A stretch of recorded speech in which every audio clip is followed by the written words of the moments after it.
गाय Kawasaki की the art of start. हम्म। ये किताब मतलब एक किस्म का पावर हाउस है उन सब के लिए जो कुछ नया शुरू करना चाहते हैं।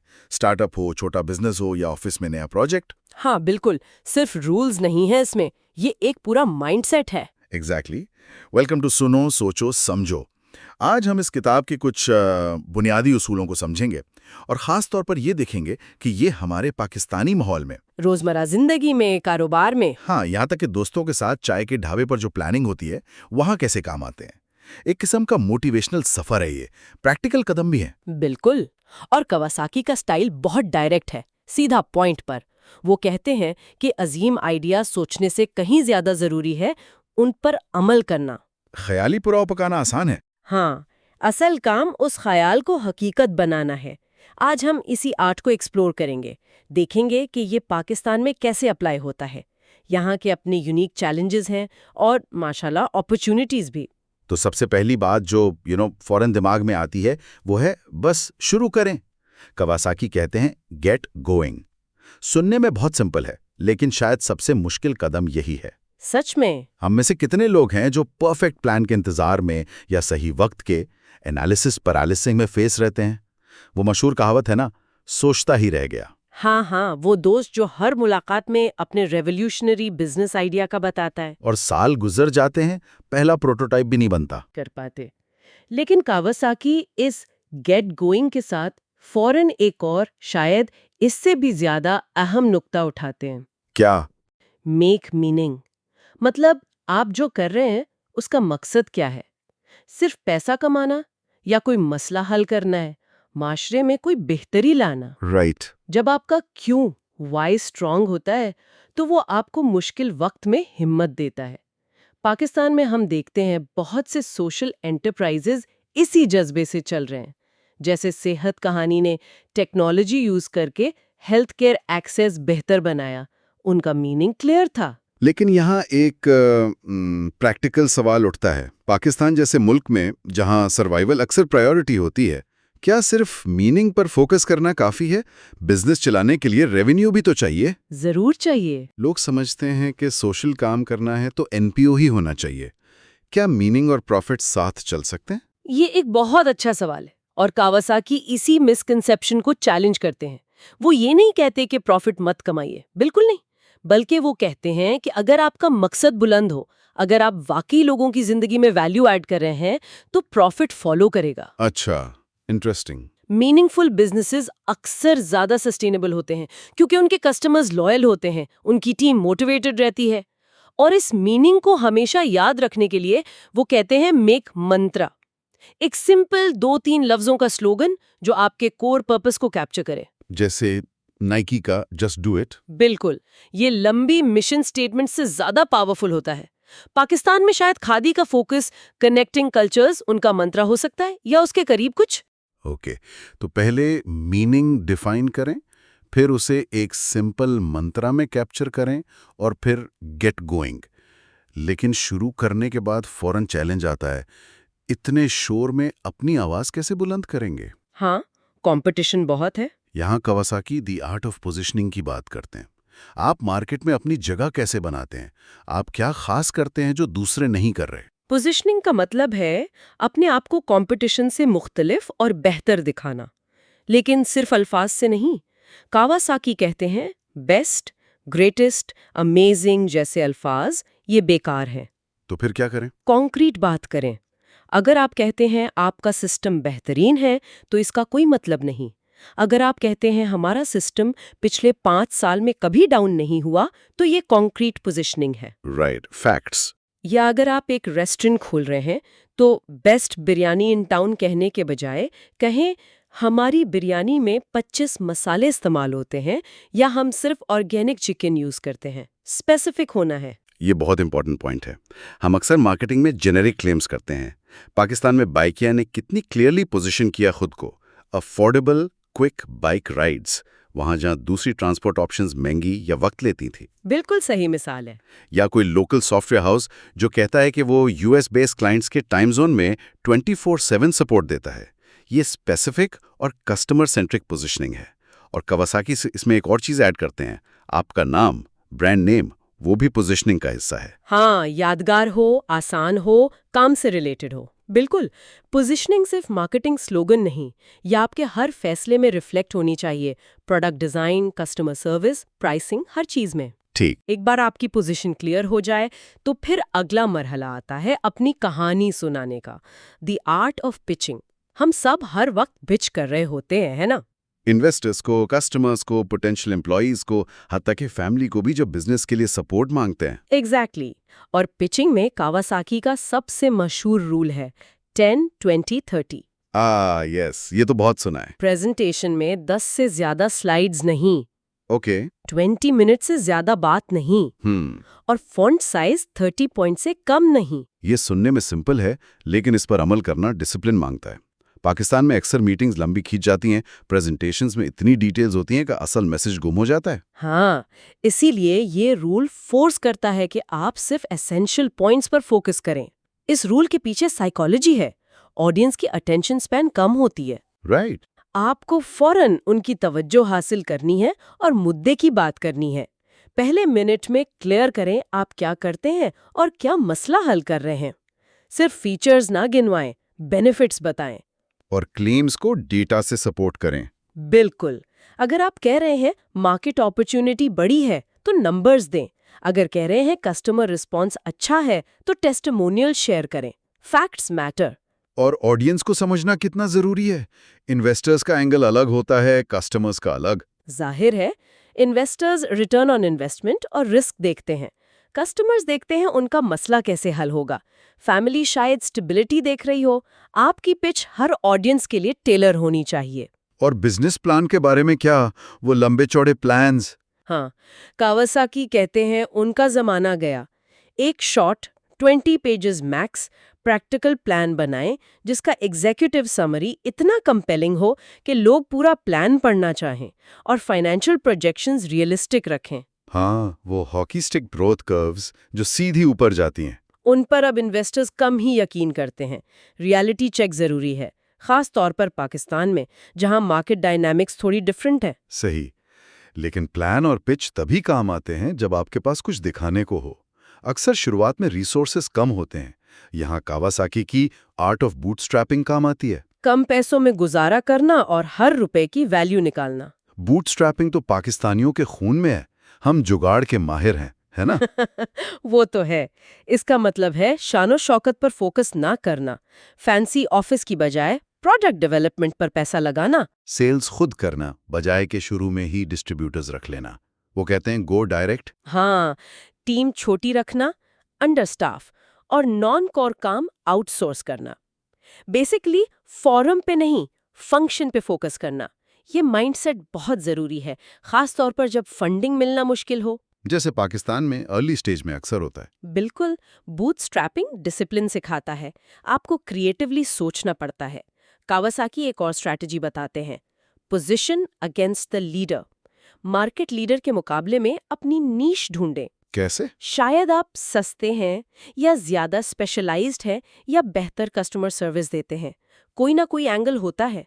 और बूटस्ट्रैपर्स के लिए सबसे अहम चीज है एग्जीक्यूट। सिर्फ प्लानिंग नहीं, अमल करना। रोज टारगेट सेट करना, प्रोग्रेस मेजर करना। और मार्केट के हिसाब से अपने प्लान को एडजस्ट करते रहना। फ्लेक्सिबिलिटी और स्पीड बूटस्ट्रैपर्स के सबसे बड़े हथियार हैं। लेकिन एग्जीक्यूशन अकेले नहीं होती, टीम चाहिए। और यहाँ द आर्ट ऑफ रिक्रूटिंग आती है। कावासाकी कहते हैं हायर करते वक्त सिर्फ सीवी पर लिखी डिग्रीज या पिछली कंपनी का नाम ना देखें। तो क्या देखें? 3 सवाल पूछें। क्या ये बंदा वो काम कर सकता है जो मुझे चाहिए? क्या ये मेरे मीनिंग या विजन पर यकीन रखता है? और क्या इसमें ऐसी खास खूबियां, स्ट्रेंथ्स हैं जो मेरी टीम में मिसिंग है? और उनकी सबसे अच्छी एडवाइस शायद ये है, hire people better than you. अपने से ज्यादा काबिल लोगों को हायर करने से मत डरें। ईगो को साइड पर रखना पड़ता है। बिल्कुल। एक ए टीम हमेशा बी प्लेयर्स से बेहतर परफॉर्म करेगी, चाहे उनका लीडर बी लेवल का ही क्यों ना हो। और एक्सपीरियंस से ज्यादा एटीट्यूड, पोटेंशियल और कल्चर फिट को अहमियत दें। क्या वो बंदा सीखने को तैयार है, टीम के साथ मिलकर काम कर सकता है? पाकिस्तान में जहां सिफारिश कल्चर का जोर रहता है, मेरिट पर हायरिंग करना और भी क्रिटिकल हो जाता है। Zameen.com जैसी कंपनीज की सक्सेस स्टोरीज में उनकी स्ट्रॉन्ग हायरिंग का बड़ा हाथ है, सुना है। हाँ, अच्छी टीम बहुत फर्क डालती है। ओके, टीम बन गई, बिजनेस ने रफ्तार पकड़ी, अब अक्सर फंडिंग की जरूरत पड़ती है। The art of raising capital, Kawasaki का पहला रूल, पहले बिजनेस बनाए फिर पैसा मांगे। राइट। इन्वेस्टर्स ट्रैक्शन देखना चाहते हैं, सेल्स, यूजर्स, ग्रोथ। सिर्फ आइडिया पर फंडिंग मिलना बहुत मुश्किल है। और फंडिंग रेज करने के लिए नेटवर्किंग बहुत जरूरी है। पाकिस्तान में अब लोकल वीसीज हैं, सरमायाकार, I2I ventures, Luxon, Fatima ventures. हाँ, और इंटरनेशनल फंड्स भी एक्टिव हैं, जैसे कारावैन वेंचर्स और इंडस वैली कैपिटल, जो डायस्पोरा को टैप कर रहे हैं। लेकिन सही इन्वेस्टर तक पहुंचने के लिए आपको अपने कॉन्टैक्ट्स, लॉयर्स, अकाउंटेंट्स, दूसरे एंटरप्रेन्योर्स को इस्तेमाल करना होगा। कोल्ड ईमेलिंग अक्सर काम नहीं करती। सही कह रही हैं। लेकिन जब आप इन्वेस्टर से मिलते हैं, कवासाकी कहते हैं दो चीजें लाजमी करें। डिस्क्लोज एवरीथिंग, प्रॉब्लम्स मत छुपाएं। ट्रांसपेरेंसी इम्पॉर्टेंट है। अगर कोई चैलेंज है, बताएं, और ये भी बताएं कि आप उसे कैसे हैंडल कर रहे हैं। लॉन्ग टर्म ट्रस्ट बिल्ड होता है। और दूसरा, be honest about your competition. ये कहना कि हमारा कोई मुकाबला नहीं, इन्वेस्टर को फौरन अलर्ट कर देता है। बिल्कुल, हर बिजनेस का कंपटीशन होता है। उसको एक्नॉलेज करना मैच्योरिटी की निशानी है। पाकिस्तानी कॉन्टेक्स्ट में अर्ली स्टेज फंडिंग यानी सीड फंडिंग अभी भी एक चैलेंज है। एंजल इन्वेस्टर्स हैं, लेकिन उनकी एक्सपेक्टेशंस कभी-कभी हाई होती हैं, खास तौर पर इक्विटी के मामले में। तो क्वालिटी इन्वेस्टर्स ढूंढना जरूरी है, जो सिर्फ पैसा नहीं, मेंटरशिप और नेटवर्क भी दें। एग्जैक्टली। बिजनेस में अक्सर पार्टनरशिप्स भी करनी पड़ती हैं। The art of partnering, Kawasaki clear है। पार्टनरशिप सिर्फ दोस्ती यारी में नहीं होनी चाहिए, इसके पीछे स्प्रेडशीट रीजंस होनी चाहिए। मतलब क्या इस पार्टनरशिप से कैश फ्लो बेहतर होगा, रेवेन्यू बढ़ेगा, कॉस्ट्स कम होंगे? अगर जवाब हाँ है तो आगे बढ़ें। और ये जरूरी है कि पार्टनर्स के गोल्स अलाइन करते हों, वरना पार्टनरशिप जल्दी टूट जाती है। पार्टनरशिप का प्रोसेस सिंपल रखें। मिलकर डील पॉइंट्स डिस्कस करें, ईमेल पर कंफर्म करें, फिर लॉयर्स को इन्वॉल्व करें। कॉम्प्लेक्स नेगोशिएशंस शुरू में ही रिश्ते खराब कर सकती हैं। पाकिस्तान में हमने अच्छी स्ट्रेटेजिक पार्टनरशिप्स देखी हैं, जैसे को नेचुरल और खादी का कोलैबोरेशन सुना था। हाँ, वो अच्छा एग्जाम्पल है। ऐसी पार्टनरशिप्स दोनों ब्रांड्स के लिए विन विन हो सकती हैं। बिल्कुल। और फिर आता है brand banana, the art of branding. लोग आपको कैसे जाने और याद रखें। कवासाकी का कॉन्सेप्ट है प्रोसेलिटाइजेशन। ये क्या है? अपने कस्टमर्स को अपना एवेंजलिस्ट बना लें। इतना अच्छा प्रोडक्ट या सर्विस दें कि वो खुद आपकी मार्केटिंग करे। वर्ड ऑफ माउथ सबसे पावरफुल टूल है। इसके लिए आपकी ऑफर कंटेजियस होनी चाहिए। Cool, effective, distinctive, disruptive, emotive, deep. Basically ऐसी चीज जिसे लोग पसंद करें और दूसरों को बताने पर मजबूर हो जाएं। और लोगों के लिए इसे अपनाना आसान बनाएं। Lower the barriers to adoption. Simple process, clear benefits. और एक कम्युनिटी फॉस्टर करें अपने पैशनेट यूजर्स की। उन्हें स्पेशल फील कराएं, उनकी सुने। पाकिस्तान में फेसबुक पर कितने ब्रांड स्पेसिफिक ग्रुप्स एक्टिव हैं, ये कम्युनिटी बिल्डिंग की ही मिसाल है। ब्रांडिंग के साथ साथ सेल्स भी जरूरी है। The art of rain making, यानी बिजनेस लाना। पहला प्रोडक्ट लॉन्च करना, पहली सेल करना। हाँ, कस्टमर के ऑब्जेक्शंस को समझना और उनको एड्रेस करना। कभी-कभी फैसला करने वाला की इन्फ्लुएंसर सीईओ नहीं होता, बल्कि उसका असिस्टेंट या कोई मिडिल मैनेजर होता है। उन तक पहुंचना जरूरी है। Be nice to them. हाँ, और सबसे अहम, रिजेक्शन से मत घबराएं। हर ना एक लर्निंग अपॉर्चुनिटी है। और फिर वही बात, एग्जीक्यूशन ही सब कुछ है। गोल सेट करना, प्रोग्रेस मेजर करना, टीम को अकाउंटेबल बनाना, सक्सेस को रिवॉर्ड करना, प्रॉब्लम्स को फॉलो अप करना जब तक वो सॉल्व ना हो जाए। एक कल्चर ऑफ एग्जीक्यूशन डेवलप करना। पाकिस्तान में खास तौर पर जहां बातों पर ज्यादा जोर होता है, एग्जीक्यूशन पर फोकस ही असल फर्क डालता है। सीधी बात है। आखिर में कावासाकी एक ऐसी बात करते हैं जो सब टेक्निक और स्ट्रेटजी से ऊपर है। The art of being a mensch. Mensch, ये यिडिश लफ्ज है ना? हाँ, जिसका मतलब है एक अच्छा, नेक, मददगार इंसान बनना। वो कहते हैं उन लोगों की मदद करें जो बदले में आपके लिए कुछ नहीं कर सकते। ये लॉन्ग रन में आपकी रेप्यूटेशन और गुडविल बनाता है। ये सिर्फ अखलाकियात की बात नहीं, ये अच्छी बिजनेस सेंस भी है। लोग उन लोगों के साथ काम करना पसंद करते हैं जिन पर वो ट्रस्ट करते हैं और जिनकी इज्जत करते हैं। पाकिस्तान में भी कारोबारी दुनिया में लोग एक दूसरे की मदद करते हैं, मेंटरशिप देते हैं। प्लेटफॉर्म्स जैसे टाई और ओपन इसी मेंच स्पिरिट को प्रमोट करते हैं। बिल्कुल। कामयाबी सिर्फ बैलेंस शीट पर नंबर से बढ़कर होती है। हाँ हाँ, वाकई। तो द आर्ट ऑफ स्टार्ट का सफर हमें सिखाता है कि एंटरप्रेन्योरशिप सिर्फ बिजनेस प्लान और फंडिंग के बारे में नहीं, ये एक माइंडसेट है, शुरू करने का, मीनिंग तलाश करने का, अपनी जगह बनाने का, अपनी कहानी सुनाने का।